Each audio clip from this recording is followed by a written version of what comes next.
మంత్రి నిమ్మల రామానాయుడు రాష్ట్రానికి మంత్రి అయిన కొద్దిపాటి విరామ సమయం దొరికేసరికి రైతుగా మారిపోయారు. తన సొంతూరైన ఏలూరు జిల్లా ఆగర్తిపాలెంలో మంత్రి పర్యటిస్తున్న క్రమంలో తన పొలానికి వెళ్లి వరి చేనుకు పురుగుల మందు స్ప్రే చేశారు. మంత్రి రామానాయుడికి మొదటి నుంచి పొలం పనులు చేసుకోవటం ఇష్టం. రైతు కూలీలతో కలిసి ఆయన మమేకమవుతుంటారు. విద్యార్థి దశలోనూ అధ్యాపకుడిగా పనిచేస్తున్నప్పుడు కూడా ఆయన సొంతంగా వ్యవసాయం చేసేవారు. అంతేకాక వరిలో ఎకరానికి 55 నుంచి 60 బస్తాలు దిగుబడి సాధించిన ఘనత కూడా ఆయనకు ఉంది. అలాగే మరోవైపు ఆక్వా సాగులోనూ మంచి ఫలితాలను రాబట్టారు. వరుసగా 3 సార్లు ఎమ్మెల్యేగా గెలిచి నేడు మంత్రి పదవి చేపట్టినా వ్యవసాయ పనులు మాత్రం మర్చిపోకపోవటం ఆయన ప్రత్యేకత.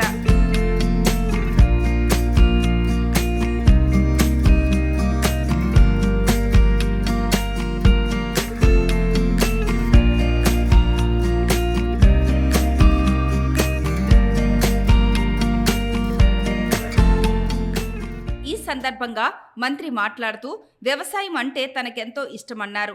మంత్రిగా తీరిక లేకుండా ఉన్నా పొలంలోకి దిగి పనులు చేసుకోవటం సంతృప్తిని, ఆనందాన్ని ఇచ్చిందని చెప్పారు. ఈ సంవత్సరమంతా పంటలు బాగా పండాలని, రైతులందరూ పాడి పంటలతో సుఖ సంతోషాలతో సుభిక్షంగా ఉండాలని ఆయన ఆకాంక్షించారు. సంక్రాంతి అంటే హరిదాసు కీర్తనలు, గంగిరెద్దుల సన్నాయిలు, బొమ్మల కొలువులు, కమ్మనైన పిండి వంటలు, పల్లె వాతావరణం, వీటన్నిటితో పాటుగా అత్యంత ముఖ్యమైనటువంటిది రైతు.